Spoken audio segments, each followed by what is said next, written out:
This is the real issue with common sense. Let's start a cult, dude.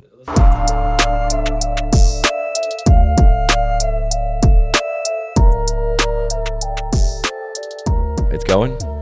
Yes, sir. Oh, yeah, baby. Episode 149. People say I don't know the episode numbers. They don't know. What are we going to do for 150? Ooh, what do you want to do? 150, dude. That's as long as this country's been around. It is. No. At least. 1776. If you say at least, you can kind of cover yourself at all times. Yeah. We don't know anything Because about you just history. like bid $1, basically. We got today on the pod, a Yale, someone graduated from Yale with a degree in history. Let me just say that. Oh, they know who's on here. They already know. Oh, yeah, they clicked on the episode. Yeah, It's on Michael the thumbnail Knowles and the on title. Yeah. Dang it, dude. I screwed that up, dude. Stacked episode. We got into a bunch there. Yep. It's unbelievable. Like you just said, one of our best. Absolutely one of our best. One of our best. And I think one of your best. Oh, yeah. And I think the material he brought was strong. Yeah. And I think at the same time, like go back and listen to like when I started stand up, I go, oh, this is horrific. Oh. Even if it kind of, it's like, yeah. Oh, I can't even watch that. Yeah. And then like you go, oh, it's like to go back and who was our first interview? Like when you go back and you watch game tape. I think who was our first? Jackie Lee? Derek? Victoria? Victoria might have been first. The first. She might have been one. I bet it's not good. And I'm not saying don't go back and listen to the old episode. Who were the first guest? Yeah. It was probably that was good. in the old room. Yeah. This one's unbelievable. We'll get to headed back on the road this weekend. Myrtle Beach, Lynchburg, 2 shows, Cincinnati, Sunday night. They were going to Grand Junction in Salt Lake City at the end of March. 2 shows in Salt Lake, Omaha, Wichita, Tulsa, Sacramento, Fresno, San Diego, Fort Myers, Tampa, and Pensacola in April. Then rounding out the tour, Sarasota, 2 shows in Charlotte in May, Richmond, Oklahoma City, Shreveport, and 2 shows in Hattiesburg, Mississippi. Dang, dude, we're already losing dates. Stacked, dude, losing dates because the tour is dialed in. And it's my special came out a month ago. Yep. Which is just about to go over 2 million views. Insane. Woo. Let's clap it up. Dude, shout out, dude. It's good, dude. It's good. Yeah. It's unbelievable. And if you're watching this podcast, I'm guessing right on the left or on the right. On the right. Is John Crist emotional support. Get in there, you know. As Adam Carolla would say, put some wind into the sails. You know? What'd you think of today? Yeah, I thought it was awesome, man. I got lots of things to think about. Yeah. And I'm getting closer to my conversion to Catholicism. They're pushing you, man. Yeah, I think what Big Catholic? Big Catholic got their eyes on me. It looks like and you're I think drinking the Kool-Aid a little Big bit. Catholic might be the Lord. He is Big Catholic. Big Catholic is, yeah, dude. I love it when me call me Big Catholic. That's him. Dude. I think they got a plan over there. I mean, I've always liked Catholics. Coordinated effort. Yeah. They're sending you a touch point like every month and a half. Someone comes in, they're like, hey, John, by the way, checking in. But they're not too pushy. No, they're not. Yeah, they're just like, hey, what about that? Because they know that would turn you off. Yeah, they try to convince me. You're not a hard sell guy. Nah, but people just be coming around. He cited more scripture than Frad, and I think we all call him Frad now. Yeah, shout out Frad. More scripture, Yeah. more theologians name dropped than Frad. Well, much more. So this was a little bit more of a like, we're coming for you, John, but still. Nice. Gosh, I enjoyed that conversation a lot. It's really good. I'm going to make some changes to my life now that I get out of here. And, by the way, I should say this. You know how there's the top 25 in college basketball and then there's others receiving votes? Yes. I think he might get up there in the top. Very good, very attractive man. Oh, you think he's receiving votes? Others receiving votes into the top 5, the hottest guys we've had on this pod. No, it's not. Let's not say hottest. That seems. Well, it's too late. We realized afterwards we forgot a massive name. Yeah. Eric Decker. Yeah. How do we forget Eric Decker? I don't know because I think about him often. So I don't know how in that moment I froze, but yeah. Who was our top 5 again? Trey, Matt Rife, not in any particular order. Yeah, I said Corey Asbury. Did we keep Scott Stapp? Did we drop him in there? I think he was in You there. got Deloney in there. Deloney was in there. Good looking guy. Now we're forgetting him already. Cody. Yeah, Cody. Yeah. And Warren Ziders. Yes. And Warren Ziders, listen, he be shirtless. And we have to take that into consideration. Yeah. Because Eric Decker, shirtless should be part of the vote. Solid torso. Yeah. We can leave it there. Very attractive man. Yep. Michael Knowles. Yep. very coiffed hair. Yep. He's different. He's got kind of a magazine cover. Yeah, right-wing personality, left-wing shoe choice, which I thought was interesting, but I'm a fan of it. I think of myself that way, so I was happy to see that he's And that's going what he's talking about, the virtue is in the middle. Maybe that's his nod. His belt? Yeah, to the other side. No, yeah. The virtue is he's making a nod to the left. Yeah, shut up. We like it. Unbelievable. Yeah, that was great. Great chat. Really good. What do we have? A couple gifts here. We do. We got some gifts. In this week's episode, by the way. Oh yeah, They're here. They're here. This week's episode brought to you by Helix mattress. They're in for the first time ever. We're honored to have him. Helix. I'm sure. Does everybody you think knows of a Helix? If they don't, they should get hip because this is it. Helix is a mattress, and Yes. they said we're going to send you over a mattress to your house. Yeah. Okay, so you go. I could imagine, and we're probably not supposed to mention the names of if you went to a mattress store, you're like, I don't know what I'm looking for. Right. What am I going to do? Lay on all these mattresses like a psychopath? For how long? Like, Plus- how long do you need to lay there to get a sense for if it's good for you? And those stores in a strip mall, they're money laundering anyway, and that's definitely not in the copy. Right. But they asked me a bunch of questions about myself. Do you sleep? What kind of temperature do you like to sleep at? Do you like to sleep on your side? Are you a deep sleeper? And it was like, sometimes it's like paralysis by analysis. It's Definitely. like 10 questions. Yes or no. They go, we got it. That's easy. We got it. And we shipped you, and I got the midnight is the one I got. Nice. There's like, I don't know how many are, but they shipped it right to us.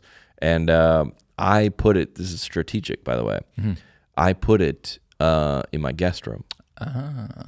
Yeah, so I slept on it once, and I don't have to be. You don't have to be involved in what's going on in my personal life for me to say that I have slept in my guest room. Sure. I slept in mine last night. Yeah, there's no shame. Yeah, sometimes you sleep in a guest room. I got a great mattress in there. Nice. I don't have a guest room, so I'm screwed. Yeah, dude. you're tired. It's a wrap. Yeah, sometimes I do. Yeah. And that's not related to anything. Sure. Sometimes you sleep there. It's factual. Sometimes I sleep in the guest room. Well, just leave it there, dude. Yeah, so I go, first of all, but I'll sleep I'll sleep anywhere. Yeah. If you said I sleep right there for that, I go, I guess I'll sleep there. Yeah, but all sleeps are not created equal, though. Let's be very clear. And that's why I put it in the guest room, because a lot of people coming through there. Yeah. I mean, my girlfriend's dad was there this weekend. Yeah. And I go, well, let me know how the mattress is. We just got it from Helix. And? Unbelievable. Nice. He goes, it's unbelievable. He woke up late. And I go, well, yeah. And I go, we're gonna put this on the pod. And every time Helix is on, I'm gonna have a new review from someone else that came by the house. I like that. I already give it a 10 out of 10. I don't know how many times I could say that. Of course. So we got new people coming through every time. Yep. Now it's like I don't know. I like Coors Light. Sure. You like beer. You're like that. You're probably not. We're gonna have a lot of people in there. Now we'll see how other people sleep on the mattress fit for me. Interesting. But he said I he wonder loved what it. that's. Yeah, it's like which Disney princess are you quiz? It's like, do you Yeah, match with interesting. John's sleep Yeah. choice? Yeah, the Helix is dialed in. And by the way, they said, first of all, what are you doing going to a mattress store? Get it to your house. Yeah, crazy. What?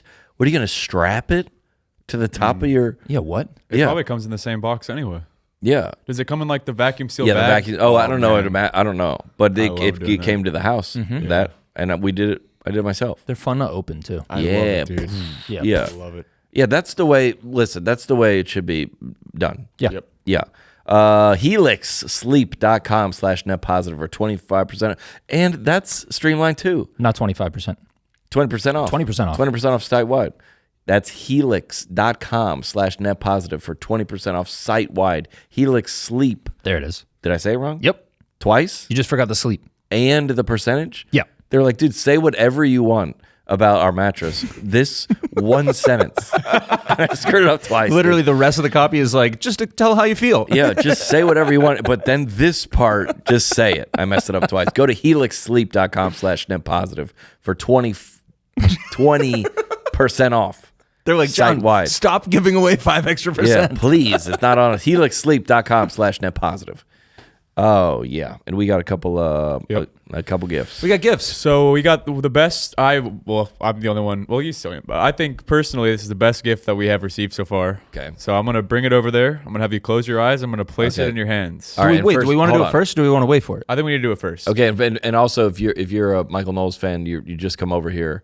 What are we doing here? We have a bunch of gifts. We have great point. decorated our shelves, our set, and all this decor here has been sent in by fans. Yeah. So we said, a month ago, 2 months ago, send us something. We'll see if we can get it on the shelf. We got we got about 20 things on the shelf. Yeah. And if it's either going to be at the shelf or it's going to be in my house. You guys can choose. I just want to throw this on the table. Okay. Jesus saved the best wine for last. He did. That's true. It's in the Bible. Do we want to go first with this, or do we want to wait till it's last? I'll let you choose, John. I'll open these. All right, just don't open that big one in the back. Don't touch that one yet. Don't touch this. That's part of this. All right. Let's Okay, here we go. We got to do this. What do we got here? We got a note, and it's oh my. It is a Mahomeless. He's so cute. That is Patrick Mahomes. That's from our live show. We had a joke about if you're in Kansas City, I go, if I was Holmes, I would have a sign that said I'm Mahomeless. Nice. That's a Derek Stroop joke. That's unbelievable. I'd give money to you. That's a real Mahomes jersey, Mahomeless. He's adorable. That's precious. Yeah, I like him. Yeah. Shout out Lisa. Very funny. Thanks, Lisa. She must have been at the show. Yeah. Because I didn't even make it online. Derek said we all come out on stage together at the end of the show. He goes, dude, if I was homeless and I lived here, I would just have a sign that says, I'm Mahomeless. Yeah. And I'd have an apartment by the weekend. Yeah. You could trademark it and go start making money. You guys got that? You didn't know what it meant? No, I had no idea what that was. I know. Well, it said in the note, so I drew the conclusion. You got it. This is from Heather from Elko, Minnesota. Okay. All right. A Mount Rushmore of hot net positive guests. So quick. Wasn't that last week? That's so quick. It was last week. Thanks for all you had to bring light to humor. That's unbelievable. So who did we have again? We had. This is her own. No, this is her. This is hers. This is hers. Oh, this is hers. Yeah. Oh, who's she have? Yeah, she got Trey Kennedy, Okay. Eric Decker, John Deloney, and Corey Asbury. Yeah. And morning hair Corey Asbury. And also, I got to give her credit. A lot of people be putting way too many people on Mount Rushmore. She got the 4 right. Yeah, you can only have 4. Yeah. A lot of people be putting like That's 6. what Mount Rushmore is. I'd swap Deloney for Warren. Sorry, John. Warren? Yep. Yeah. Warren's a very attractive man. Yep. Yeah. Wait, I might even put Decker on there twice. I don't know. I'll think about it. We'll see. Check back in next week. And he was in I'll let early. Yeah, he came in early. Yeah. All right, here we go. This is what is this?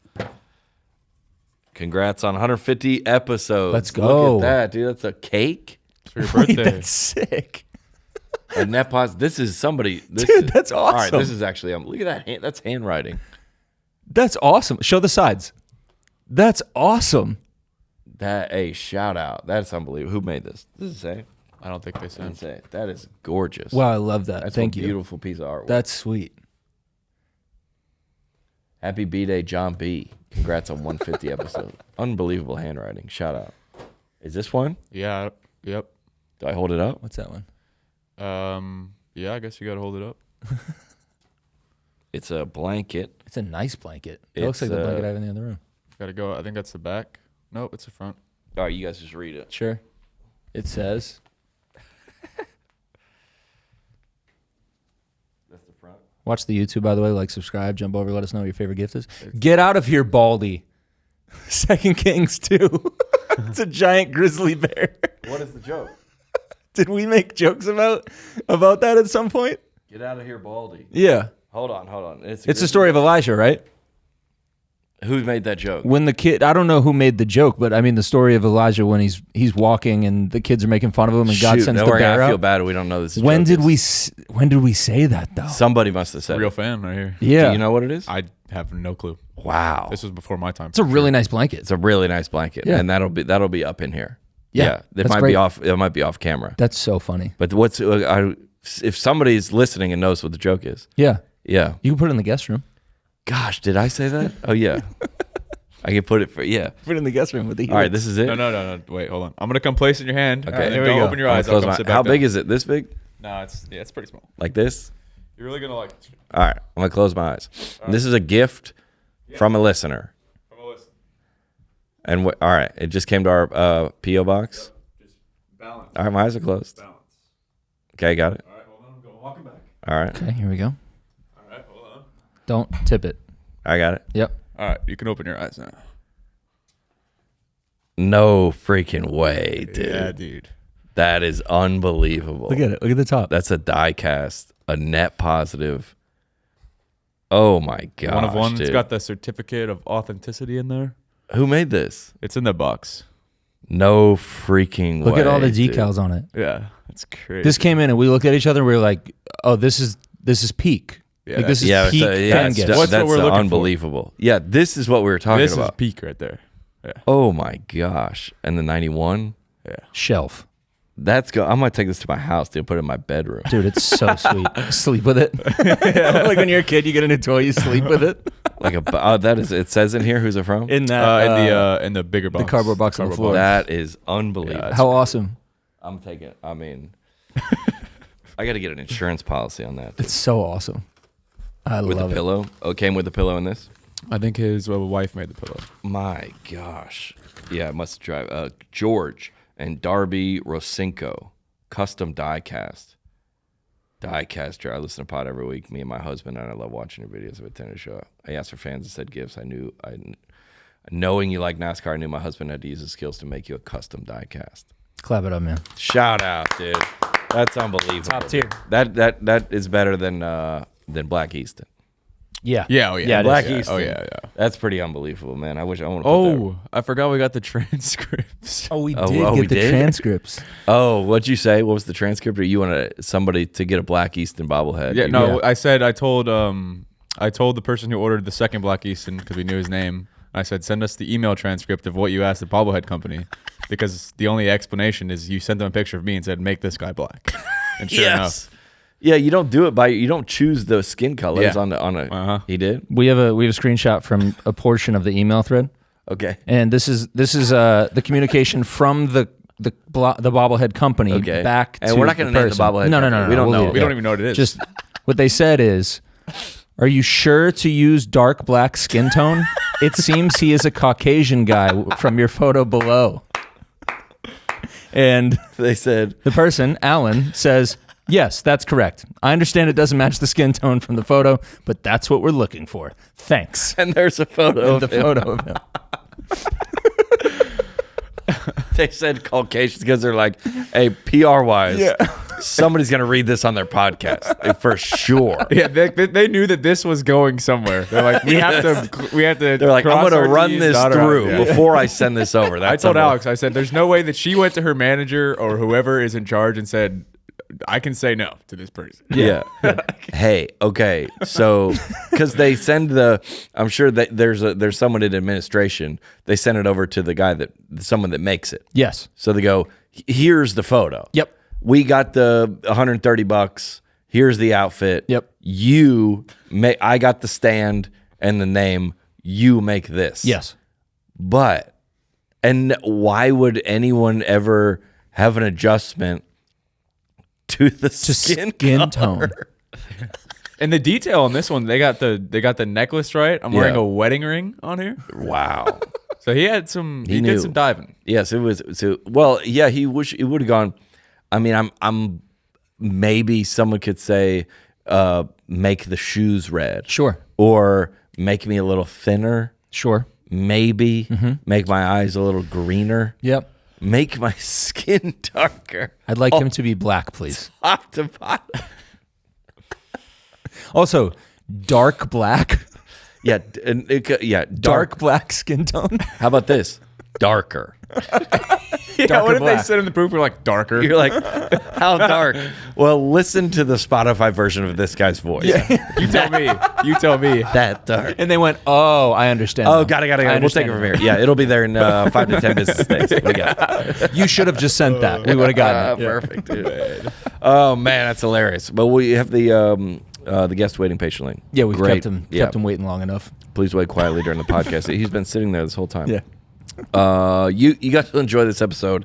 Here's Michael Knowles. Ladies and gentlemen, look who's here today. I got the intro. Author, best-selling author. Is that true? Twice best-selling. Yeah. See, Only one oops. with words. Yeah, that's what. Yeah, we'll talk about that. Yeah, podcaster, devout Catholic, I say practicing Catholic because I'm going to keep practicing until I get it right. Oh, I like that. Yeah. Devout means you got it figured out. Podcaster, fine gentleman, Michael Knowles is here, ladies and gentlemen. Well, thank you. In the house. We didn't quite know what you were going to come in with dressed-wise. I tried to dress down. This is my pajamas, actually. Did they send you this set? They go, what should we do with They said, no, it's very cozy. Yeah. And I don't mean it's small. I mean, it's nice and it's like shag carpeting. I don't know. Yeah. Get you some, make you tell all the secrets. Yeah, let's do it. It's like the new Howard Stern. Yeah. Oh, yeah. Remember that? Remember those days? Yeah. Man, you would go on there, and then they would know tell them. Nikki Glazer, I think, went on there after she did what was that? Where she crushed it on that monologue, the Grammys. Brady roast? No, she did she hosted the award show. Oh, not Golden Globes. Yeah, I think it was. Golden And then Globes, she went on Stern the next day and told all the jokes that she couldn't tell. That guy, he's like a hypnotist. He does some kind of voodoo where he just pulls stuff out of people that they wouldn't ordinarily give up. Yeah. Her and did you grow up in the Howard Stern era? I did. Yeah, because you were kind of like religious, so that was against them. Well, except when I grew up, I was cradle Catholic and I was baptized and everything. Yeah. But then, and we go to church sometimes. I was catechized, but it was a little loosey-goosey, it was a little cafeteria. Yeah. And then at age 13, I called myself an atheist. Okay. And my mother said... That's a 13-year-old thing to do. It was, especially... I'm an atheist, Mom. That was the like Chris Hitchens era of every punk 13-year-old is like, actually, I read this dumb book once, and now I think I'm really smart. And so I fell away, and my mother said, hey, just receive your confirmation, because you're going through a phase, and you're a punk idiot 13-year-old, was the implication. Yeah. And so I did, but then I was away for about 10 years. Yeah. And that was the Howard Stern years. Oh, I filled interesting. Yeah, that's when we didn't have a TV growing up, so we'd have to get it secondhand. But I knew what the guy with the hair and the glasses that it was, because wouldn't he have like strippers on there sometimes? Yeah, it was all sorts of degeneracy all the time. But not having a TV, that's really good. That sounds very virtuous. I think it would be the equivalent of this like you're not getting social media until 18 type situation. Except with that almost never works, right? In the sense that some kid's going to get, I guess you would get it second. It didn't work on you. You disowned the faith. I did. It was funny though. It was like part of growing up in New York, especially. It really reminds you that human beings are social creatures. Because if you go, I went to a good public school and everything, but you go to a public school, you grow up in New York, you're just, that kind of secular liberalism is just going to infect you. It's like radon or something, it's just in the air. Yeah.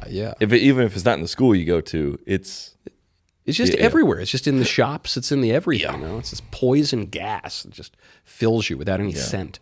Well, there's an ongoing Catholic storyline on this pod, because Matt Fradd has come through, and he's like, you guys don't like him or no? No, I love Fradd. Frad's great, man. He's like a buddy of mine. All right, if he goes eyebrows went up, you didn't really know what. Well, I heard a chuckle, but also I know how they're friends because he calls it Fradd. Yeah, that's how he's not. He's like, no, that guy's great, and he's another cigar man.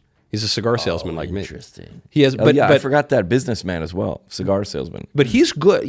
Matt is like a very serious apologist, and he's a Thomist and everything. So I assume if Matt Fradd came by, you would have done an 8-hour podcast. We got into it. Yeah. Well, we became friends online. Somehow I was like, "Well, come by the pod," and now everybody, all his listeners, are in the pod world now, and they're like, "I think we're getting John." They're pulling. They're pulling you across the Tiber. So now you're here, and they're like, "Oh, this is all part of our plan. It's part of the Catholicism It's all coming plan." together. I like what's going on over there. I think, is it coming back in style? Catholicism? Yeah. Oh, it is. It totally is. Christianity too. Yes. No, broadly. I mean, so Pew Research just came out, and they said that for the first time in years, I forget how many years, Christianity has stopped declining in America. So it's not saying it's growing, but the decline has stopped, which is the first step. I think the fashionable atheism of the millennials, like late 2000s, Chris Hitchens stuff, that's completely cringe. It's totally done. That is dead end. Deader than disco, yeah. And even specifically on Catholicism and Eastern Orthodoxy, I think people are attracted to some of the aesthetic. I think people are attracted to some of the certainty. They're attracted to dogmatic theology, really. So now some people will fall away. If they're merely attracted because of aesthetics, they might fall away. But I do think there is, part of it is just we live in this culture of subjectivism, this tyranny of subjectivism where we're not allowed to know anything about it. You don't know what a woman is or whatever.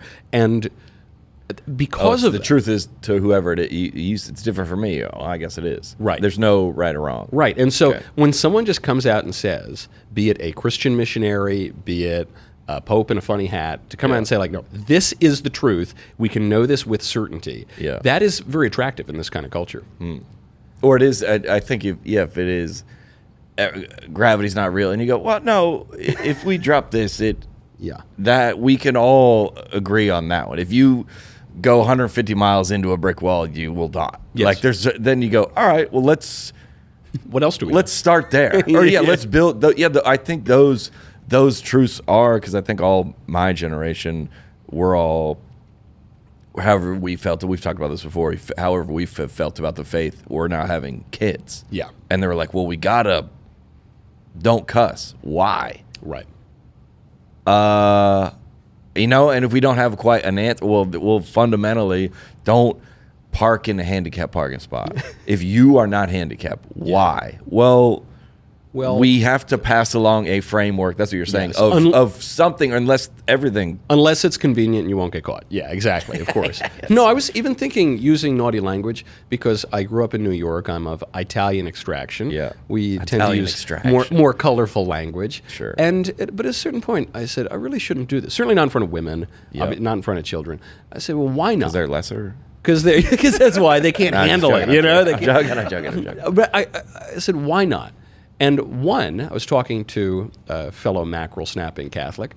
I said, it's not a sin to use a swear word. Mackerel snapping. Because on Fridays we don't eat meat. It's like mackerel snapper. It's another. Should we just skip over these terms? I'm glad you asked. Because there's a couple I've already had already that I go, I just just let it go. Okay, mackerel snapping means what? A mackerel snapping Catholic. Like a papist, because on Fridays. I don't know what that is either. Oh, because we follow the Pope. Okay. So mackerel snappers because we fish on Friday. There's a lot of old-timey terms. No, I'm here for it. It's an old institution. Count people listening that are Catholic are counting the terms that John is somebody missing. take notes in the comments so we can catch up later. Snapping Catholic. But I was talking to another Catholic. I said, swearing, that's not a sin.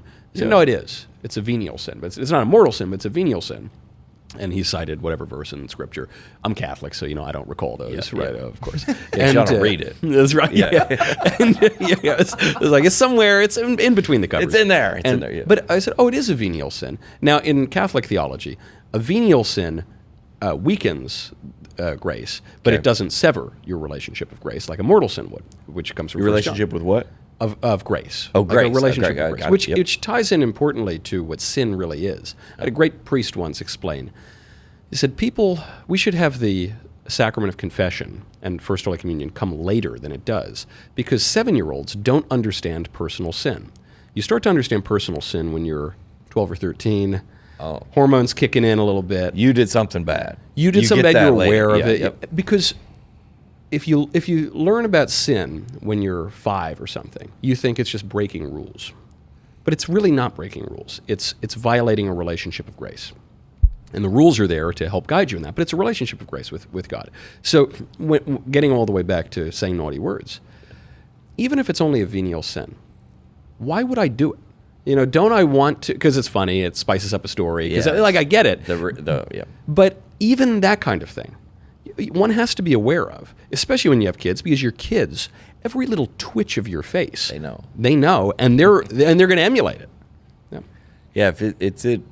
I feel like it's a good, like if you were, like I feel like a lot of people that have joined, don't get ahead of me, but like a cult. There's like people that have,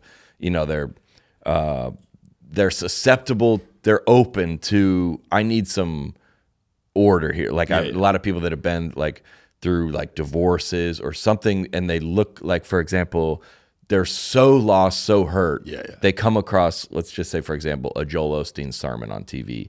It speaks to them. It gives them some kind of hope, respite from this situation is horrific. This, and then they go, well, let me watch another one. Let me watch another one. Let me go there.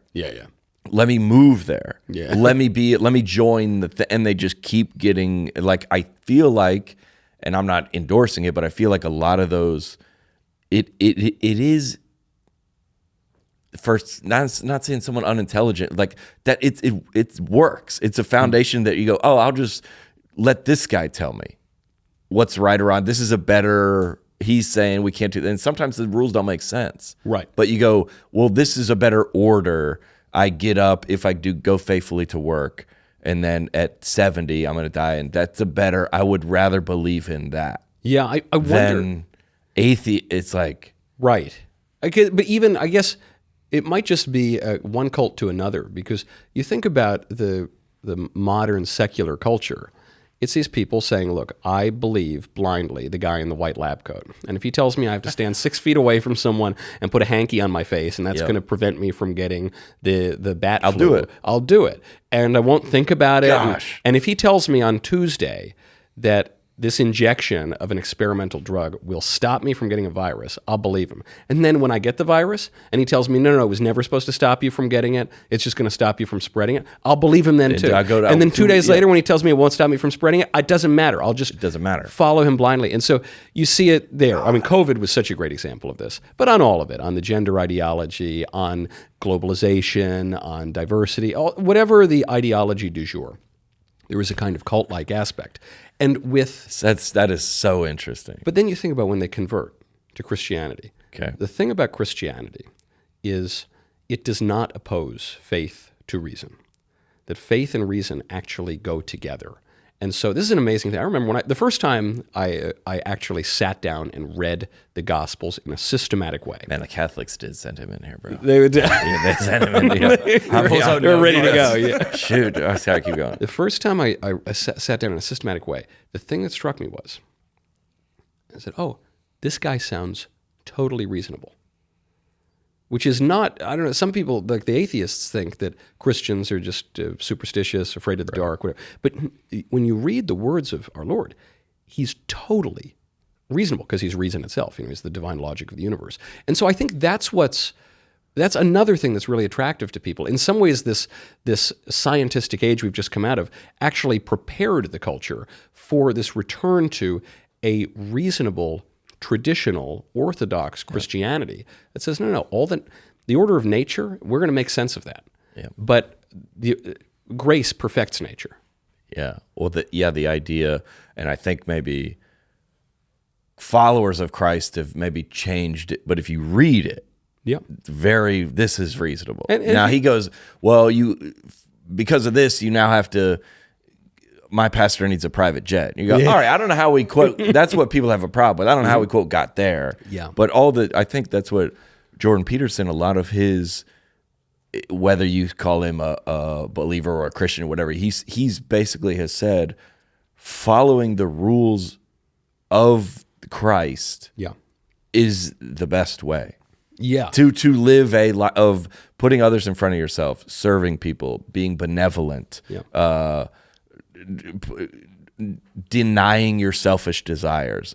Even if you didn't believe in the man of Christ to be God, you go, well, we've tried all the other ways. Hedonism, or like go and pursue it. This is this works.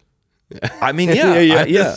Right. And even the fact that we describe the faith as ever ancient, ever new is really helpful, because to use an experimental drug, to use the COVID example, when that comes out, we really have no basis to know whether or not that works.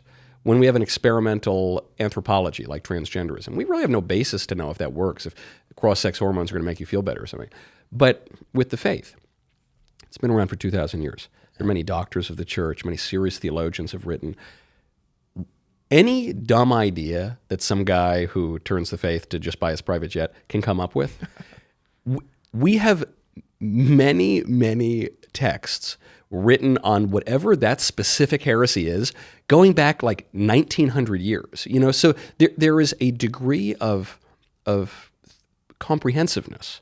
There is a scrutiny that has been subjected to, that the fact that it has withstood 2,000 years of that scrutiny means that the Dawkinses and the Chris Hitchens are going to go away, and the faith is going to remain.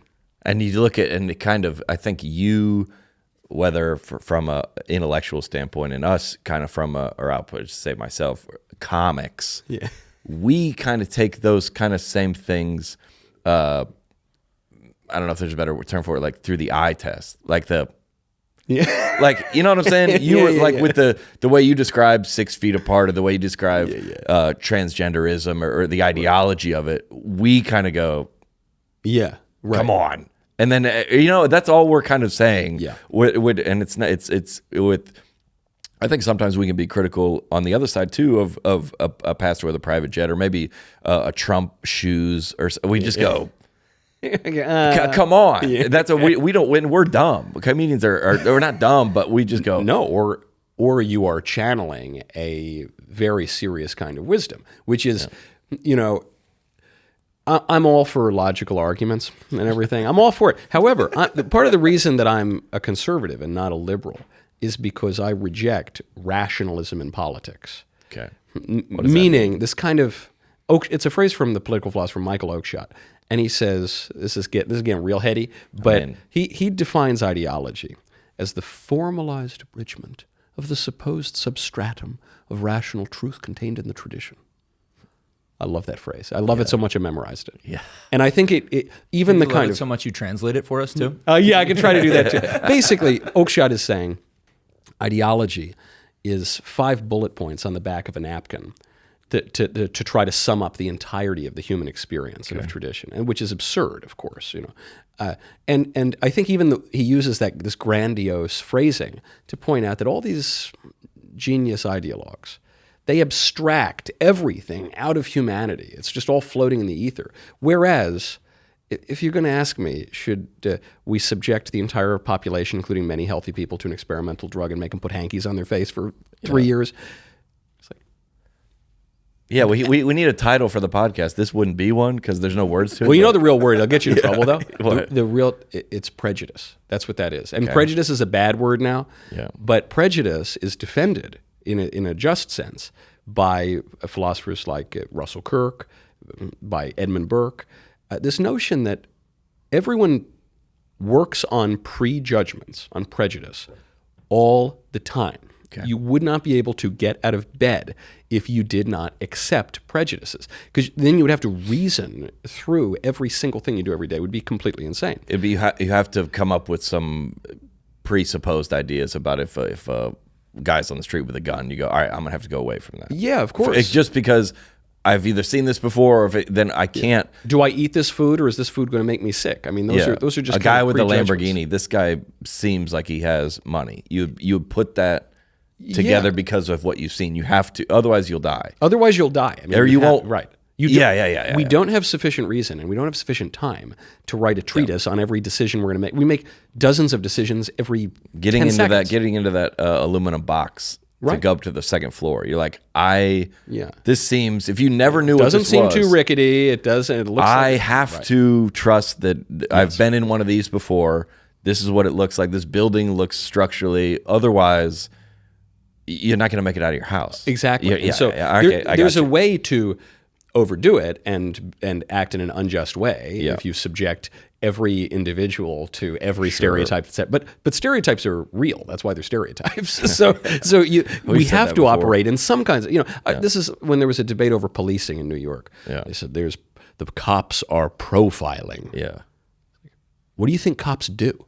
What do you think the job of a cop is? It's to distinguish criminals from innocent people. Yeah, the jury does it like it, but we're in real time. Yeah. That's just being a judge and jury in real time. If you tell a cop you can't profile, it's like, well, all right, here's my badge, I guess. That's a fair point. Right? Yeah. What are we, we're looking to see is that conversation there of two friends? Yeah. Or are they doing a drug deal or do we need to be involved in this? Right. But we're all doing it. Of course. And that's what an observational comedian is. They go, no, right. when I think either the government or religion says something that we can go, yeah, but it doesn't check out. No, that's the eye test. Yes. You go, no, and then you just say it, and then everybody goes, if it's everyone else thinks it, they go, thank you for saying that. That's what happened in the election, and that's why the there's this guy who just entered Congress, Tim McBride, but he goes by Sarah, and he's the first guy who says that he's a girl who's been a member of Congress. Okay. And he wanted to force his way into the women's bathrooms and do all that stuff. And the House Republicans said no, and they call him Mister and everything, and he throws a big fit about this. But this guy McBride, he just gives a press conference. He says, "These Republicans, they're absolutely obsessed with the culture war." And I thought, okay, first of all, we're not the ones that force the wrong sex into the bathroom. We're not the ones who, these Republicans, they're obsessed, these culture war issues. And I thought, well, what's the culture? The culture is the customs and traditions and beliefs and behaviors of people. That's just called politics. Of course, yes, the political party is concerned with politics. Yeah, you got us. Guilty as charged. Okay. The Democrats are beginning to be aware that, like, the trans issue, which isn't all anyone's talked about for 5 years. And I don't even want to talk about it anymore, but people have talked about it. It was a major political issue in the election. It was. And in many ways, maybe more than the economy. And you think, well, why is that? It only affects a small number of people. That's not true, but that's what they argue. And why is that? It's less important to me than my wallet or immigration or safety or whatever. But no, it was a crucial issue in the election because the majority of voters looked at the political party that went up to them and said, hey, I'm a lady, call me ma'am. What do you have, an Adam's apple? And they had giant broad shoulders. Yeah. They looked at that party and they said, that. Yeah, you don't have any judgment. So if I can't trust you, if you're wrong on that basic issue, you're probably wrong about everything, including the economy. Trust you about the other stuff. Yeah, so if you go, hey, and I think I think the right and the left kind of figured out that the no policing thing was a terrible policy. Of course, but that's not just shouldn't be either side. But you go, we tour. That's all we do is tour. We walked those cities. Yes, and back in 2020, 2021, and you go, all right, well, this is terrible. This can't be the way. Yeah, because you think about the elite liberals who have established these ideas in the think tanks, in Congress. Yeah. They say, you know what we're going to do? I like these impersonations. You know what we're going to do? We're going to abolish prisons. Oh, yes, Jeeves, wouldn't that be good if we abolished prisons? Yes. They're surrounded by security guards outside their homes. They've got like AK-47s around the whole compound. They say, yes, I think it'd be lovely for social justice, yes. This guy didn't deserve whatever, and then surrounded by it. Yeah. Think about the regular voter on the street who probably was a Democrat 5 minutes ago. Yeah. And he's seeing people getting shot. He's seeing stores being robbed. He himself is worried that he's going to be burglarized. And he says, no. Cops are good. How out of touch are you? Because you, elite liberal theorists who've never had to deal with street crime in your life, you don't understand what really matters to me in my day-to-day life. You don't even understand how human nature works and how we need to protect the good guys from the bad guys. And if I'm going to the ballot box and checking your name off, that's like a lot of, I think I saw a lot of like Latinos and women. Somebody was like, all these Latinos and women voted for Trump. How could they they deny their own either gender or race? And somebody, we were talking to somebody that like, Latino neighbor. If you came over here and you hate Latino criminals too, you're like, what do you mean? I'm trying to go to work. Yeah. What do you mean? Yeah. They're like, no, it's not. It's the whole thing crumbles if there's no, and you can't. And that's why comedy, and I mean, like Theo, Rogan, Schultz. Like all these guys through COVID were the only ones that were like, okay, we can't get fired from anywhere. Yeah. So we don't have CBS or we don't have anybody. So we just go, and that's all comic. The skill of art of comedy is not, we're not better. We were just like, through the whole thing. That is That's all we did. That's the distinguishing factor of an observational comedian. So you better be able to do that. That's the only thing. Right. Because even you think, okay, well, why is it the Democrats were so convinced that the Latino women would side with the Latinas and the women? Latinos and women. Or that they would go, I'll go, they had this sense of identity. Yeah. But, America is a pluralistic country, for better or worse. And pluralism meaning that all of us have different identities. I'm Catholic. I'm Italian. From Nashville. I'm from Nashville. Yeah. I grew up in New York. I have all of these different. Man, I work in media. And politics. And so, what is my true identity? There are all these kinds of overlapping identities. And the genius of this election, of what Trump managed to do, is he was able to recalibrate people's primary identities. So he formed a new coalition. So interesting. This is how he won the popular vote for the first time in 20 years as a Republican. Is he gets 1 in 5 black guys to vote for him? Doesn't seem like a lot. It's a huge shift in the demographic. 46% of Hispanics, 40% of women under the age of 30. This should be the most liberal demographic, we were told. But he recalibrated that because instead of to use the very popular trans issue, speaking to women on that issue, instead of speaking to them as an oppressed sexual minority, just like the trans people or whatever, he spoke to them as a woman whose rights are being taken away by men who are going into the bathroom and taking their trophies and whatever. It's the same person, but it's just kind of rejiggering the identity. And that happened across a multiplicity of issues. And I'm going to put this one secondary to this. Yeah, because if you go, hey, we are. I'm trying to think of something. We're shutting down 65 and putting a Catholic church there. You're like, well, I'm Catholic, but I also live in Nashville. Exactly. So you have to you're like right there, but you are on the team. Right. As a Christian or you're like, yeah, but we probably shouldn't. But you're like, well, he's Catholic. How could he have voted against putting why the would church he oppose there? this? Yeah. You're like, well, I got to get my kids to soccer. Yeah, and also, and I also have a church, and also because it was a bunch of Jesuits, and so you never even you think about this. And I'm not quite sure what that means, but I think I know what that's your. They're a little bit on the outskirts. They're good ones. And look, some of them are good people, okay, but you think about, let's say Nancy Pelosi's up for a vote. Okay, I'm Italian. Pelosi's better Italian, example, right? Yeah, but I also. I don't want to murder babies up until the moment of birth. Those are two parts of my identity. So which one?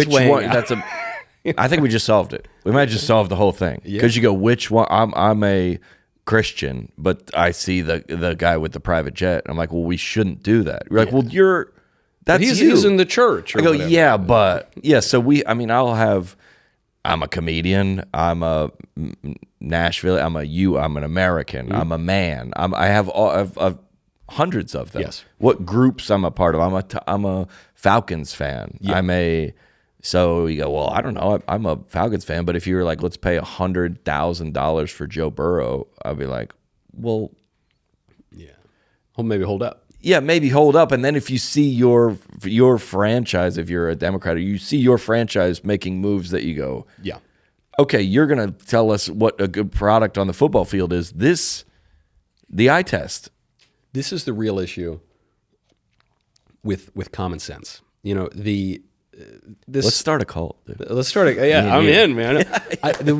People have said Crist and Knowles got to figure it out. Yeah, dude. But the problem is though, then you can't have two cult leaders. That'll only lead to division within the cult. The cult needs to have unity. Who are you going to follow? Or it's going to be me and you are going to have a rift after a while. You would have to. You'd have to. You need unity in the cult. But what you also there's no votes. We don't go to a vote in a cult. No. This is not a democracy. We kill each other. One of us kills each other. Yes. Yeah. There's no vote for me or you. No. That we get that. We already get that in modern democracy. Yeah, we got plenty of that. Yeah, that's not why they come to a cult, right? For votes. But this is what the common sense thing. The notion like this was the common sense election, which is a thesis I've advanced, and Trump has advanced it himself. That's a great tool for rejiggering that identity. It's a good tool for getting people out of a cult too, which is what a lot of people feel when they left this modern liberalism. Is they say, "Oh, hold on, I was so hyper focused on my identity as a black pygmy Muslim woman of color and had this, but actually, no. At my core, I am a rational person with common sense who has." The natural law written on my heart is not totally disconnected from reality.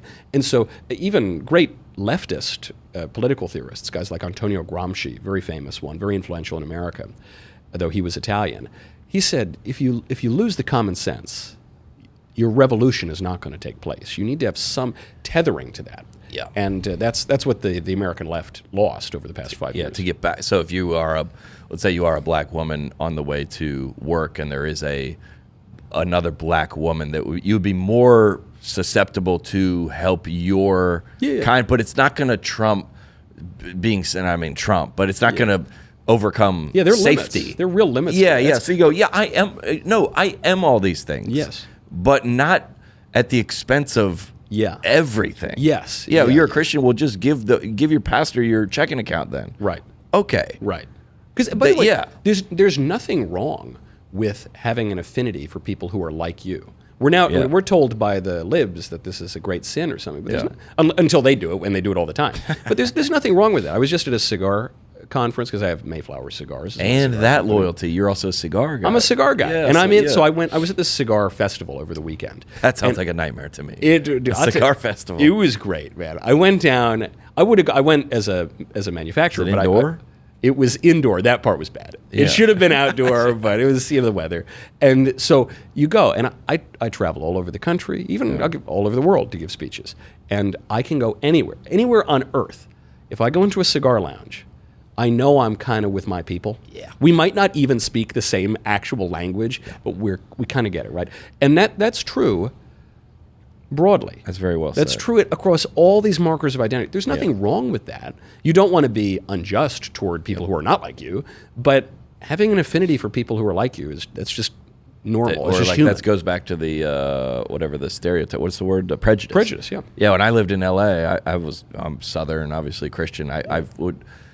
You'd be in these groups or these social settings, and you found someone that let's say like graduated from Clemson. You go, oh. Yeah. And I don't even know what side that you go. At least, okay, we have something. We know of Columbia. We know of Atlanta. Mm-hmm. We play against South Carolina. You go, all right. And if you're looking at all these people here, you go, okay, at least that's not racism is saying this person is better than this person because they're white. That's not what we're saying. No. You just said people have affinities for people that are like that. I mean, even like a good example of this is kind of a crazy one. I went to a very liberal university, but when I see old classmates or whatever, 80% of them probably hate me now, certainly despise my politics and my public life. But if I see them, we can of course, probably get a drink. We have this shared experience, kind of at least partial shared identity. That's important, and it's what the political philosopher John Gray writes about. When we think of politics today as argument, I'm going to make the best argument, and then we're going to win, and the other side will be vanquished forever, and the right will last 1,000 years. That's how people think about modern politics. Politics is not primarily about an argument. It's a conversation with people that you have to live with and really should want to live with if you want your country to flourish. It's about not just compromise in you get this and I get this. It's about actually forging a common identity toward a common political project. You have to do that or your country is going to collapse. So if you've been very public about being in lots of arguments. I mean, I'm all for arguments, but so if you keep going. Sorry. Well, there are two kinds of political debates. There are actually many more kinds, but two big kinds. The Charlie Kirk kind. The Charlie Kirk kind, where you're just constantly pummeling them down to the ground. I mean, Charlie's a good example. He's very good at it. He's very good at, as is Ben Shapiro, as are a lot of my colleagues, at the kinds of debates where it's you and another guy at a podium, and you're debating each other, trying to persuade the audience of something. So the goal in that kind of debate is to just all the campus stuff and all the stuff, all of it. Everything when those guys come into your algorithm, and then it's usually and I'm part of that, so I get it, and that serves its purpose. You destroy the other guy to prove a point to the audience. That serves a great social function. I'm all for it. There is, of course, a second kind of political debate. And that's the kind of political debate when the cameras are off, usually. Sometimes when the cameras are on, but usually when the cameras are off, and it's your lesbian cousin who comes up to you and she's like, how could you believe that? How could you vote for this guy? How could you whatever? You're not trying to destroy the other person. No. There's no audience. You're not trying to do the opposite, build some kind of bridge. Correct. Yep. And even if you know that your debate opponent is not going to change his or her mind in that moment, because no one ever admits they lost a debate in the moment. Yeah. But maybe they'll be thinking, and maybe 6 months from now, whatever that seed was that you planted, maybe that will flower. Yeah. And so you need to, well, St. Paul says, you got to be all things to all people, and you have to be able to, but all of that to say, while I enjoy participating in the destroy the other guy with facts and logic, get the views, I like that for public and for creating clarity, which is charity. But in actual day-to-day politics, it's all about the latter. It's all about the conversation. Because if you destroy half the country, then your country collapses. Well, two things. I would say, number one, I don't think anybody on either side would want to even the richest man in the world, Jeff Bezos. I was like, he doesn't want to end it. Who's going to do work? Yeah. Like no government is interested in destroying the other side because that's not how it would flourish. It would hurt GDP. Times 10. Yeah. So, but in the arguments, if I gather from you, I don't know you well, but I know that I would guess if those. Now I have a certain political leaning myself, but I guess when those cameras go off, you have no animosity towards those. I mean, you've been like physically assaulted. Yeah. But I don't know if this is making any sense, but I gather you'd be like, hey, thanks for coming up here. That was a fun, engaging video or whatever. But I feel like sometimes the left wants the right dead. Yes. Having been, and I don't know if that's a generalization. Is that would be fair to say? No. I feel like you and Charlie are like, hey, if someone in front of those college campuses were like, they'd be like, we'd love to help you. Or how can we get you going in the right direction? Or totally. I don't know. And Charlie does it too. And Ben does it. And, I can, just speaking from personal experience, people on the right generally are like that. They're kind of come off as maybe pompous or like this guy's, but I don't know Charlie either. But I was like, if somebody was like, hey, I'm looking for answers, I need to know, can you point me in the right direction? Totally. Whether that be socially or financially, I would imagine he would help. Yeah. I could be wrong. Almost, I'm not going to say all of the big kind of conservative figures on the right, but most of them are like that. They'll get into it a little bit if cameras are on, but But personally speaking, they're generally quite happy. And if you showed up to an emergency to their front door, they would shoot you. No, not at my door. There? Yeah. And in general, they were trying to contribute to the greater good. Yes, is that fair to say? You're totally right about the right, and I think you're also right about the left. Also, speaking from personal experience, as someone who has occasionally been targeted or had my life threatened by people on the left. Yeah. I mean, there's a guy in federal prison right now for trying to blow me up at a campus event. So this is quite real. I mean, this is very real. Yeah. However, for statistically most people on the left, and actually even the people who try to kill you, one has to recognize that everyone is aiming at some good, real or imagined. Yeah. So this is an insight that the right has a better grasp on than the left does. The left tends to think we're either stupid or evil. And woe to those of us who they think are reasonably intelligent, because then they think you're evil, and then they really want to go after you. Yeah.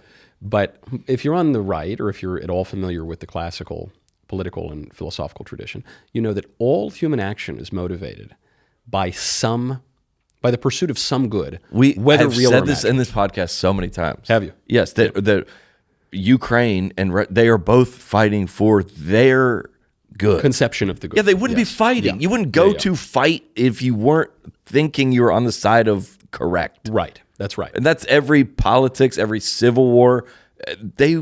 You're not going to fly a plane into the Twin Towers unless you are positive. Yeah.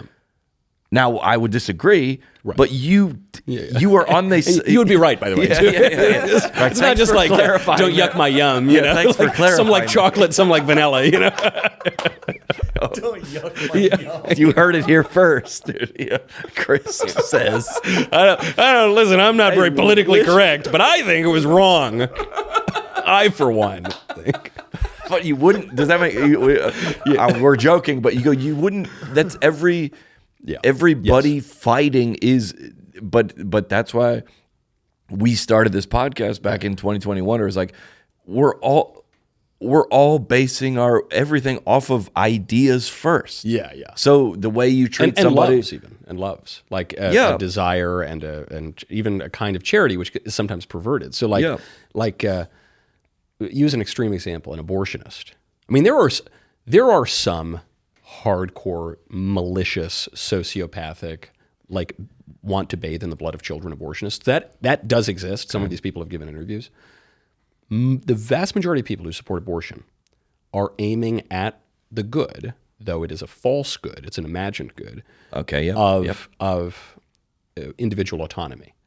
So they say, I am aiming at, that's why they call it women's rights or whatever. They also do it to fool people into not thinking about the reality of the action. But they just have made an idol out of individual autonomy, which is Luciferian, and it is not you can't tell me good. What, right. Yeah. But they do think that's good, and they think that's good for everyone, and they just, the way they get around it not being for the good of the babies who are being murdered is they just deny that the babies are people. So they work their ways around it, but they really are aiming at some good. They're just wrong. Well, the guy that tried to kill you. Yeah. If he thought that you were, then he should do that. Yeah. Does that make sense? If there are a lot of ifs. Sorry. If he, we're clipping only that. All right, that's he should unpack that a little bit. If he thought you were the ideas that you were spreading were going to lead to Republicans taking over, if he truly thought that, which it sounds like he did, he should behave in that way. If he also had other moral priors. So if he for one thinks that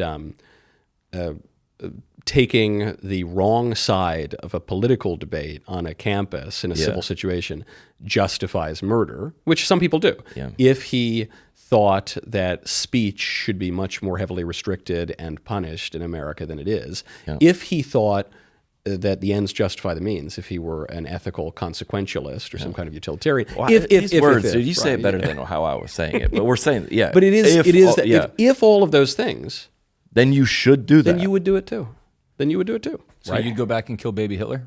I would not kill baby Hitler because consequentialist ethics is wrong, as we were just discussing, and because he's a baby, Also, you'd try to nurture him up. Also, I'd be nice to him, and you can't. It's because the ends don't justify the means, and it's easy to say that, but then it's harder in practice because it gets to the question of another good example is the Nazis are at the door, and you're sheltering a Jew in your cupboard.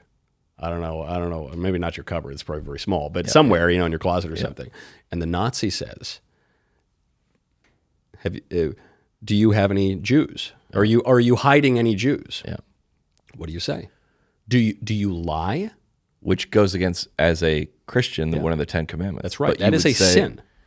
And if you do it with full knowledge, now you're making me think about then it's a moral Michael. sin. Then it is Then it's a very, very serious sin. Would you lie? And overt, not accidentally or like overtly. Right. Looking, it's not mistaken. It's not that you didn't have full knowledge. And let's say you knew they're on the street. They're coming down. You have time to. You're not putting on the spot. You go. I would say yes. I would. You would lie. Well, don't clip this, but you would lie. I would say no. I don't have any. Yes, I would. I would not lie. But only because I've thought about this problem for many years, and I think there are ways around it. This is like the train thing. Yeah. There are. Well, the train thing is an exercise in consequentialist ethics because you're just you are determining if the ends justify the means and what it even means to be a moral actor, and so it's the trolley. The trolley. Yeah, it's more complicated than a regular. If there was a train, it was a trolley coming down and it was going to kill 5 people, or you could pull a lever and it would go on the other track and kill 1 person. Would you do it? Okay. Yeah. And it's just like a. Yeah. But then what about that guy? Whatever that conversation is, it's similar. Yes. All right. So why would you not lie? Because the ends don't justify the means. Because it is a sin to lie. And so now, and one thing that helps me with this is that there are certain tricks to getting around this. So, for instance, you do not owe a truthful response to someone who does not have a right to that response. You don't owe information. I don't owe it to the Nazi to tell the Nazi something. So you could say, I'm not telling you anything about anything. I'm not going to tell you what color my couch is. They're going to kill you immediately. You'd be risking your life. With that attitude? Yeah. You could say, you said, have you seen any Jews lately? You could say, no. Even if you saw one 5 minutes ago, you could say no. Because you'd say, not what's lately? Was it lately 2 minutes ago, 3 minutes ago? You say, do you have a Jew in your basement? You say, what? Where would you get that idea from? Yeah. There are all these sorts of ways around it. And maybe you don't fool the Nazi. But the reason, it's a really hard one because most people want to say like, yeah, I just lie to the Nazi or whatever. Yeah. But then you are taking, I'm guessing then you're going, well, I get to decide when I get to override this rule. Which is playing God. You're claiming God in multiple ways because you are claiming a kind of omniscience. Because I know better. Not just I know better. I know what the consequences of my sin will be. So I'm going to commit this sin, which is a bad thing, but I'm doing it because I know that means the Nazi is going to go away and the family in my basement is going to live. And we rationalize things all the time. I'm going to do this bad thing because I know but you don't know the effects of sin. Yep. You don't. The effects of sin are so widespread and so pernicious. Then you are claiming to control a moral order. And what I said 30 minutes ago is like the way of Christ is the way. Yes. Then what I would just have said here would be contradictory to that. Yes.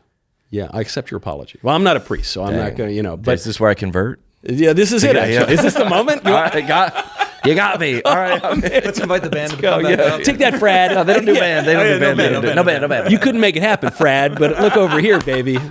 He said he planted the seed. You got the... Frad's punching air right now. That's right. No, dude, I knew I should have tried that. That's so interesting, man. Yeah, but it's a major. It all seems a little abstract. Yeah. Until you realize this has been the prevailing moral framework in recent years. So to use the kicked to death like a dead horse example of trans, that the premise of trans is, hey, let's lie, but it'll be good. Let's lie to the kid. We're gonna pretend we all know you're not a woman, but let's just lie. Yeah. But it'll be good. And okay, some women are going to get raped in bathrooms. This happened in Loudoun County and elsewhere. Okay, some girls are going to lose their scholarships because you're going to. Okay, actually, you're going to scandalize young people, and the rates of trans identification are going to skyrocket by orders of magnitude. Yeah. Shoot! Oh man, all these unexpected problems are arising, but it was from good intentions because we just wanted to make this guy feel better, and so we pursue the truth above all things. It keeps it really simple, but it's very prudential advice as well because all the proverbs, all the idioms. What a tangled web we weave when we practice to deceive. It is going to your lies, your sins are going to run away from you so much faster than you think they will. It's probably better just to do the right thing. This week's episode brought to you by Miracle Made. Ladies and gentlemen, did you know that your temperature at night can have one of the greatest impacts on your sleep quality? If you wake up too hot or too cold, I highly recommend you check out Miracle Made's bed sheets. Inspired by NASA, Miracle Made uses silver-infused fabrics and makes temperature-regulated bedding so you can sleep at the perfect temperature all night long. Listen to these properties, unbelievable primary self-cleaning properties for better quality sleep. Using silver-infused fabrics. That's what I got on my sheets, ladies and gentlemen. Miracle Made sheets are thermoregulating. That sounds almost as long as one of the words that Michael Knowles used today. Close. Yeah, he probably did use that word. Yeah. Designed to keep you at the perfect temperature all night long so you can better sleep night. Self-cleaning, comfort, and quality. Designed for your skin. You know there's a lot of bacteria that how often do you wash your sheets? Well, because I have a wife, definitely more often than I would. It's probably every few days. Every couple days? Yep. Easton? I think my wife washes them every week. Yeah, no, man, that's inappropriate. And you, John? Yeah, well, I do most of the legwork myself. Once a week, but with these sheets, they're a little bit, they call the stop sleeping on bacteria. They can clog your pores, causing breakouts. Sleep clean with Miracle. Go to trymiracle.com/netpositive to try Miracle Made sheets today. And whether you're buying them for yourself or a gift for a loved one, if you order today, you can save over 40%. And if you use the promo code NETPOSITIVE at checkout, you get 3 free towels and save an extra 20%. Miracle is so confident in their product, it's backed by a 30-day money-back guarantee. So if you aren't 100% satisfied, get a full refund. What about that? Upgrade your sleep with Miracle Made. Go to trymiracle.com/netpositive and use the code netpositive to claim free three-piece towel set and save over 40%. Again, that's trymiracle.com/netpositive, or hit the link in the episode description below and treat yourself. Well, I think that's one of the I have it in the bathroom. The four principles, and one of them is like tell the truth. Yeah. At all times, and this. If you are taking, so you're gonna, when people finish this podcast, when we walk out of here, in this, and we joke around, and it's entertainment and a lot of, but like the all the way back to the beginning, the truth should be of the greatest importance. Yes, but now there's a caveat here. Another thought experiment. Okay. Let's say you're a guy married to a very, very fat wife. Okay. Corpulent lady, whatever. I don't know what happened. She didn't. Hormone we don't know. imbalance. We don't know. We know. Yeah. These things happen sometimes. And she puts on a dress. Yeah. She says, John, don't do this. does it make my derriere look big? What do you say? I mean, I think I know where you're going, where I should say, yes, it does. I'm just asking what you would say. No, I would say, nah. You would lie. You would lie to her again. Again. No. This is. We just had the Nazi reckoning. Well, I got to go to the confessional. Yeah, you got. You. A lot of people would say that. However, you don't have to say that. Okay. You don't have to say yes or no. And this was a lesson taught to me. Next week, we're interviewing your wife. We're gonna have her in. Tell us the other side of it. But she's a hot little thing. You know. This guy? I don't have to deal with this. I was talking to a diplomat, a very serious diplomat from a great pedigree of statesmanship, and he explained to me the difference between a diplomat and a flatterer. Okay. A flatterer lies to you and tells you what you want to hear without regard for the truth. A diplomat tells you nice things that you probably want to hear, but tells you true things. In other words, the diplomat only focuses on the good things and puts aside for a moment the bad things. And so this I think is important too in practical politics. You don't, especially if you want to win elections, you don't have to just go up to every fat lady in the country and say, like, that dress makes you look fat or whatever. You don't.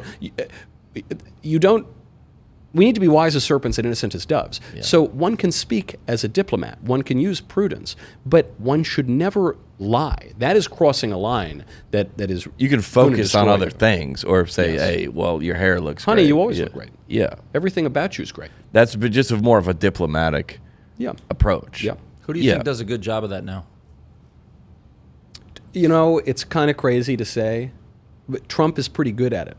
Trump has charm, and so he'll attack certain people. There's the famous line during the debate. Megyn Kelly says, "You've called women fat and ugly and this and that." And he goes, "Only Rosie O'Donnell," and it was an amazing line. But even beyond the insults and Mika Brzezinski's face and all that, he can be quite charming, and he can really be quite diplomatic. I mean, look at it. It remains to be seen what will happen, but he is able to bring Zelensky and Vladimir Putin to the table. And he's able to have a decent relationship with both of them. He's able to have a decent relationship with Israel and with the Arab world. I mean, that's a pretty amazing feat. Yep. He's able to have a decent relationship with liberal Democrats who were liberal Democrats until 5 minutes ago, and extremely conservative traditionalist Republicans. He's a New York real estate guy. These people are pretty good at talking and winning friends and influencing people. And you did. I feel like. Why maybe the election went the way it was is because you go, I don't know if I agree, but I buy that. Yes. I buy, like you go to a Brooks and Dunn concert. You're like, I gather that what they are singing about, that they live, that I'll buy a ticket. Or Kenny Chesney. Yes. If you were like, Kenny Chesney actually works on Wall Street and he wears you go, what? I thought he was no shoes in the sand in the Bahamas. You go, right. does that make sense? Yes, it does. I buy that. This is one of the problems. And I think the other side, you go, no. I don't buy that at all. I don't even know but I don't buy it. Yeah. I kind of like the blues. I like blues music, blues musicians. Yeah. And I play a bunch of instruments, and I can't really play the blues. And certainly not publicly. I can't play the blues because no one believes I have the blues. Because I don't have the blues. I don't know. I've had the blues like 3 days in my life. Oh, you're talking about like being depressed? Or, being depressed. Eric Clapton, even though he's a white guy from England, is very good at playing the blues. Okay. Because that guy seems like he's got the blues a lot of the time. And so you totally buy it. I buy it. Yeah. And so that kind of authenticity. I don't know if I buy it, but it seems sincere. You don't have to make it transactional, but you go, well, that guy, it goes back to the, what is the stereotype? What did you say at the beginning? The profiling. Prejudice. Prejudice. Yeah. Where you go, yeah, checks out. You go into a, you have to do it all day. Yes. And you go, I don't, this waitress, this businessman, you go, yeah, something. Mm-hmm. That's right. No. And so this speaks to the distinction between a diplomat and a flatterer. Because the flatterer is insincere. The flatterer is disingenuous. And you think, I can't believe a word this guy says. Yeah. Whereas with the diplomat, you said, okay, this guy is being a little politic about it, but he's being honest. Yep. He's just only focusing on a certain aspect of the truth, right? Yeah. Yeah. And then that's why I think all those. My girlfriend was just watching one last night about the murder mysteries. Yeah. Because you go, that guy. It seems like with the Gabby Petito, there's a million of them where the white girl goes and then she's disappeared, and then there's the sheriff. And then there's the boyfriend, and then there's the ex-boyfriend, and there's the dad. Yeah. And you're like, it's so fun to like try to figure when you're watching, and you know where it goes, but you go, nope. Why did boyfriend? Or whatever it is. Because the other thing, which totally relates to what we've been talking about, it's always the ones you most expect. It's not. It's. I mean, statistically, always. I'm not saying there's no exception. There's an exception to most rules. But it's pretty much always the ones you most expect. Hey, this girl went out with this very abusive boyfriend who was emotionally unhinged. But we interviewed him, and he said he wasn't there. Yeah, I was like, I'm not a forensic criminologist or anything. But that's why if you're like, let's say you're doing a business deal or something like that, and you're like, man, this guy seems so nice or whatever. He seems like we're going to do this deal. And then, you overhear through the air conditioning vent, he's in the elevator. He's like, yeah, dude, I just pulled one over. And you go, wait, I knew it. Or in retro, you go, oh, he's being, he was not being honest with me he was not being untruthful. Yes. Yeah. I ask you, the business example is a good one. It relates politically because only a fool would get heavily involved in business with someone he didn't know. Even if the guy, meet him. You just meet. Oh, you meet him. Okay, you've got a great credentials for your education, and you worked at this bank. And okay, we're just going to get in business without knowing each other at all. Tell me about yourself, your family. To try to build a foundation of, is this guy the guy that he says on his resume? It's like people who try to get a career by networking. Yeah, No one has ever gotten anything from networking. People have gotten things from their real friends. People have advanced in their careers from real human relationships. Ain't nobody ever got a thing merely from passing out their business card at a cocktail mixer. Yeah, no. That's a very inhuman way of viewing relationships. Yeah. And so it's the same thing, even when like new guys come onto the scene in politics, you say, well, he went to Harvard and he did this and that. And it just usually doesn't work. Yeah. With Obama was the example. Look how that turned out. But generally speaking, we got to know these people, And so who is he? They say Trump just came out of nowhere in 2016. Trump came out of nowhere. Trump's been an international celebrity since the 1980s. Since I've been alive, I know. Yeah. I mean, truly, my whole life, especially in New York, he's a tabloid fixture. And so I think like, okay, I knew of him my whole life. Yes. Yeah. You think I know the good, the bad, and the ugly about this guy. I know his great successes. I know his divorces. I know his bankruptcies. I know everything. And we've come out the other end, and I like him. And actually, Obama might not be a counterexample in this way because Obama did this brilliant thing of writing that, or having someone write that autobiography, Dreams from My Father, where he went further than most politicians do. He says, I did coke, I ate dogs, really crazy stuff. And for a politician at least. But by the end of the book, you still kind of liked him. And so he recognized that. Yeah, even if policy-wise, you would be like, I like that human guy. To human, yes. I buy it. And that really backs up a conservative insight that politics is more conversation than argument. and it's more practical and prudential and about people than it is about some abstract theory or whatever. Yeah. It's like having it. I was going to say it's always gone back to like I'd have a beer with that guy. Yeah, It's that. Yeah. It's like you can't have a beer with somebody who's just all about all of that. It's if we can just chat. Great. But people mock that. They say, "Oh, can you believe George Bush got elected because he said I'd have a beer with that guy? That's so crazy." Now watch this drive. No, now watch this drive. It was awesome. It was great. But I think would I have a beer with that guy is a very good heuristic for like, should I get into business with this person? Should I get into the biggest business of the state, namely elect him president? Should I?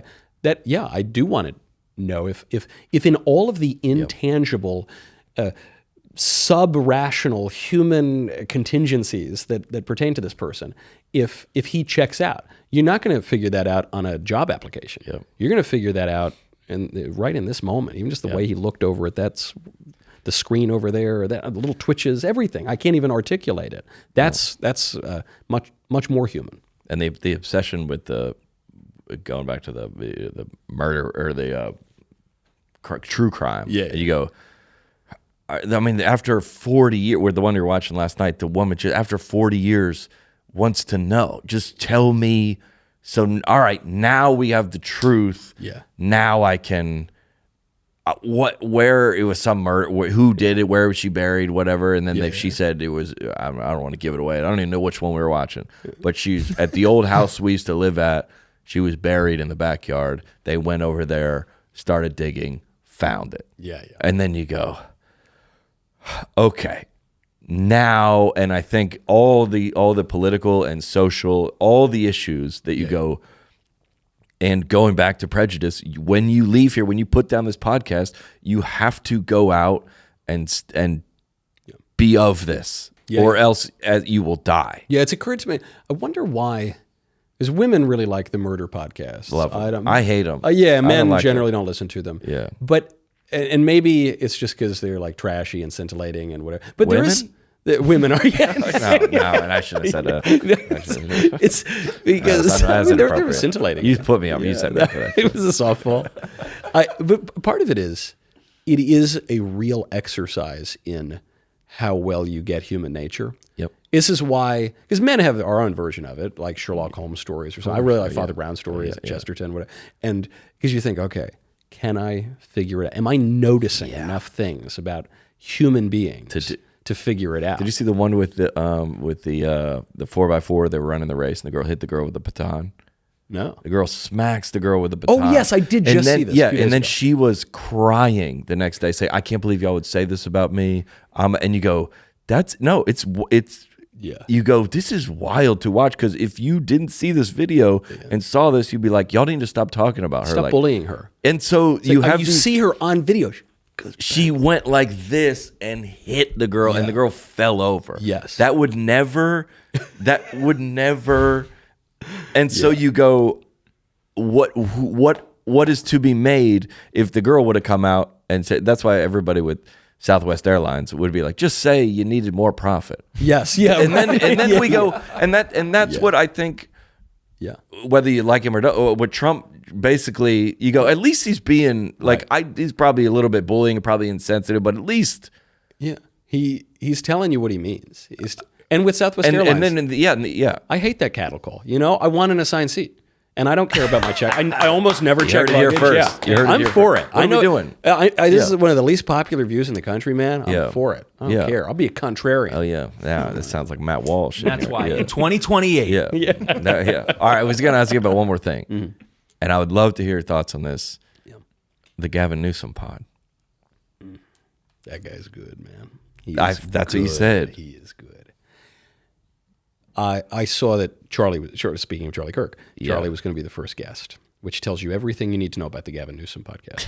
Okay. Because, and I actually have a little personal insight on this, not just on, because Charlie's episode, right, you pick young, popular, articulate, kind of serious figure close to Trump. Notice, he didn't pick a figure close to DeSantis. He didn't pick a figure close to, I don't know, some other John Kasich. He could have picked anybody. Could have picked anybody. Yeah. He picked someone very close to Trump because Gavin Newsom's doing a simple calculation. He is the Patrick Bateman of American politics, looks like him, loves Huey Lewis in the news, and he says Trump shifted the the center left to be the center right. Okay. If I want to get elected, I need to get those exact people to come back over to me. So in order to do that, I need to appeal to people who are close to Trump who made it happen. And Charlie Kirk helped make that happen. Charlie Kirk did get out the vote. Well, Theo. And Theo. Theo. Well, Theo and he's Aiden next Ross, on the Gavin Newsom but also, podcast, also Charlie Kirk. I can't wait till Aiden Ross gets Newsom, just a big wrapped Cybertruck or something. But he does that. And notice, it was supposed to be a debate show. That wasn't a debate. Yeah. Newsom conceded everything. Charlie, you're right. Oh, Charlie, you're right. I shouldn't have gone to the French Laundry. What a dummy I was. Oh, Charlie, you're right. The transgender stuff's gotten crazy. Oh, he did not invite, or Steve Bannon, any of the conservatives on to have a debate. He invited them on to be friends with them, to appeal to the center that had moved over, which is very smart. And so then I have to defend Steve Bannon and Charlie Kirk, because then conservatives will say, why are the conservatives helping Gavin Newsom do that? Yep. Why they're clearly helping him. Yep.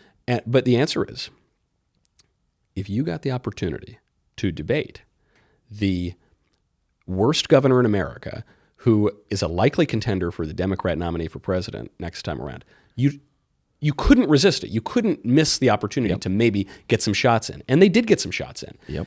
However, this shows you, that fact shows you Gavin Newsom's political genius, because there's something in it for him and there's something in it for the conservatives. It's not as though he's just pulling one. He didn't pull one over on Steve Bannon or Charlie Kirk. He aligned the incentives so perfectly. So he's a horrible governor. I lived in his state for years. Same. He's a absolutely horrible governor. One of his main cities just burnt to the ground because of him, because of his bad management. Because he wouldn't even engage in basic deforestation, and he put 95% of the rainwater into the Pacific Ocean. Horrible manager. But that guy has a political genius. As of now, he is the leading contender for the Dems in 28. You think he wins? It depends who our nominee is unclear. Trump has refused thus far to crown JD. Mm-hmm. He was asked, is JD your successor? He says, I wouldn't say successor, but he's doing a great job. And because Trump... He's like, I'll be back third term. Hold on. 2028? Elections, excuse me. He recognizes Trump also being a political genius. He's got a lot of people in that cabinet right now that he needs to incentivize to do a good job. And once you're Secretary of State, the only incentive in the world for you is the big job. So if he comes out and he says, JD is my man, now JD has no reason to keep sucking up to Trump. Marco Rubio has no reason to even do his job, basically, right? There's no upside for him. Or even there are plenty of other people who could run. Pete Hegseth could run for president, as Secretary of Defense. There are a lot of people in that. Kristi Noem clearly wants to run. Tulsi Gabbard has already run before. And Trump is so influential that if he says this is the guy, then that's where we're going. And so I think that's pretty smart. Interesting. However, if you put Newsom up against J.D. Vance today, it would be a tight race. I would still put cautious money on J.D. If you put Newsom up against... Gambling. Can Catholics gamble? We can gamble within reason. Okay. This is the thing. If you're diplomatic about it. If you're diplomatic. Look, 2,000 years of disputation, we figured a few things out. This is a lot of notes. Sharing notes. The eighth cocktail is too much. Yeah. But actually on this point, this is kind of a digression. There's one time I was on Ash Wednesday. You're not supposed to eat or anything. And I was talking to a priest. I was supposed to get a drink with a friend of mine. And I said, but don't worry, Father. Even though we're in town, seeing each other for the first time in a while, it's Ash Wednesday. We're not going to drink. We'll have water or black coffee or something. Something. I said, no, Michael. Are you not aware of the phrase "liquidum non frangit unium"? So as a matter of fact, I'm not. Silly you. Yeah. I must have slipped. And my I know memory. a lot. Yeah. He said, well, Michael, liquidum non frangit unium, a long-standing Christian principle that liquid does not break the fast. So as long as you don't eat the olives in your martini, you're good to go. And I said, well, I haven't read the Thomistic writings. So it's on a scroll somewhere. By the way, though, if you have a bunch of martinis on not having eaten all day, that's not a recipe for a good. Yeah, that's not good. That's not what the Lord had it. That's not what the Lord. That's not what your body had in mind either. Yeah. Well, cool. Well, we'll wrap this up on this because I think when you, it is very easy to,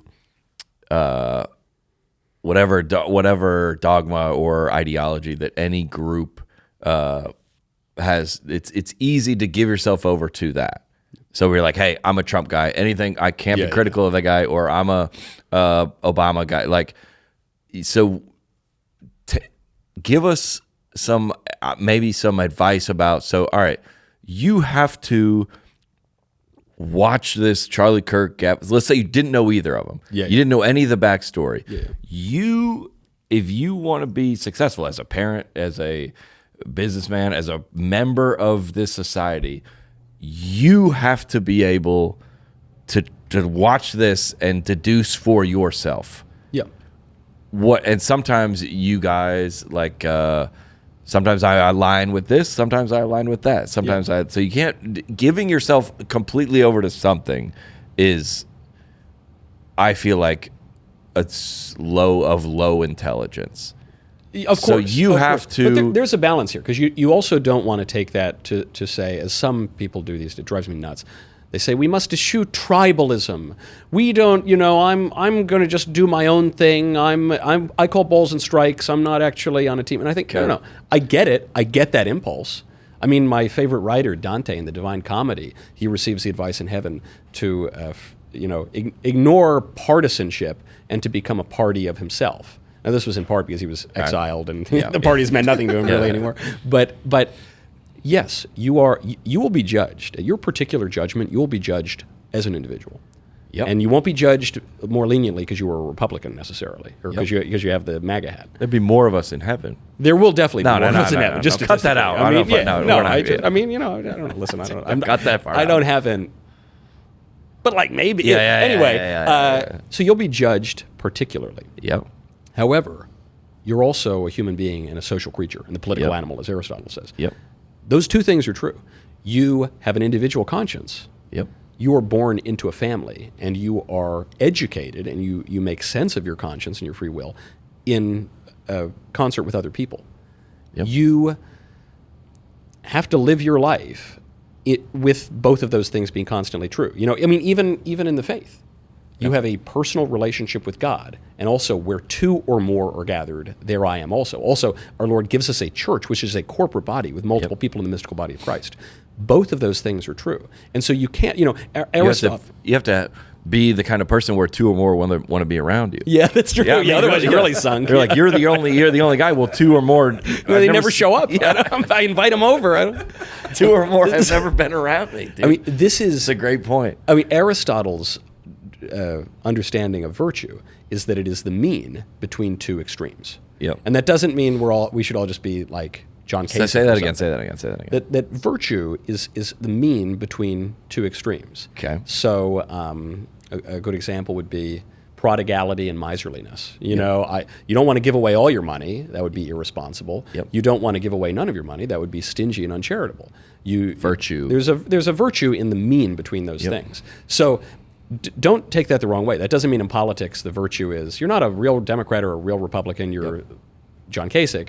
It means that between actual extremes, you want to find this middle ground. So, like when it comes to like killing babies or something, the median isn't just kill some babies. That would be quite wrong. It's actually just unjust to murder babies. But that's where you have to find that. And so when we're talking about the extremes of collectivism, and communism or something, and individualism, radical anarchical individualism, there is a mean in the middle, and that's real politics. And by the way, that will be more conducive to your flourishing in this world and the world to come. Well, I think I said that when we were going through everything in 2020. I go secretly, and this is probably not the most popular opinion, and wherever you fall on it, I go, it might have taken the left and the right to get us through COVID. Because if it was, remember in Alabama, like at the frat parties, they were like having like COVID parties. I was like, all right, maybe that, and then maybe maybe the 6 feet apart, then get in an airplane, sit next to each other. That seems maybe it took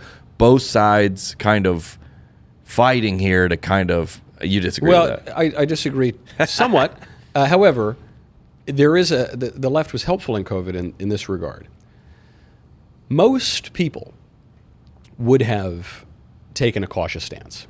Now there was bad science in it, but there were a lot of unknowns. Most people would have taken a cautious stance. Would have stayed in their house for a while, and if so, it's kind of funny. You think about. Seems like these hospitals are full of something. I'm gonna Even I was talking to Shapiro about this, and he pointed out Shapiro, Fred, yeah, you don't call him Ben. So Ben said, in Israel, COVID cautiousness actually coded right wing. In America, it coded left wing. Though actually in the very earliest days of COVID. Interesting. Don't forget, the very earliest days, Nancy Pelosi was saying, come on down to Chinatown. Forget about COVID. It's no big deal. It's racist. I don't remember this. Yes. She's actually said, come on down to Chinatown. Okay. Like it was because there was this fear of a virus from China. And she said, oh, no, it's no big deal. Okay. Come on down. That was the early days. Yep. And it was the right. It was the really terminally online right that was, they were changing their avatars to have hazmat suits on. They were saying, this is very, very serious. Yep. It flipped shortly thereafter. But Ben made the point that in Israel, it was the right-wing party that was actually more cautious about COVID than the left-wing party at first. And so all of that to say, I'm grateful for the left because they made us look much better on COVID by taking the most extreme cautious position. Yeah. And there could be times in the future where it would be, and you go, what? That doesn't line up with that. How did or like the Republicans freed the slaves.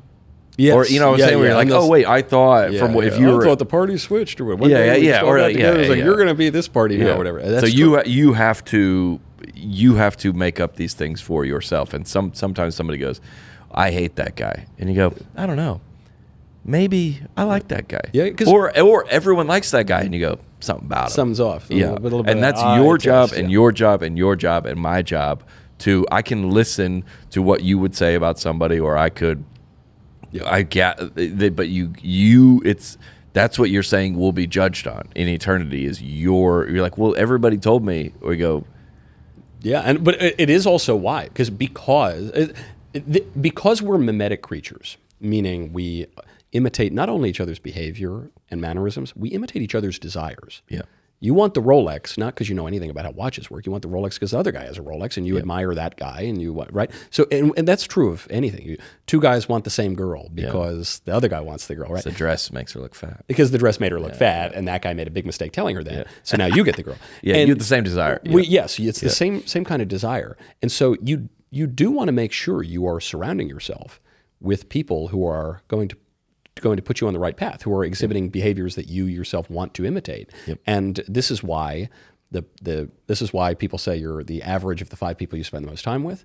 Choose your friends wisely, and you can know them by his friends, but also politically. If you're in a country just full of a bunch of like demons who are just doing terrible things and are constantly in a state of mortal sin, that's going to affect you too. There's no way you could maintain. Yeah. I hate this argument when people say, hey, what do you care if someone does a drag queen story hour? What do you care if people are shooting up fentanyl on the street? Yeah, it doesn't affect you.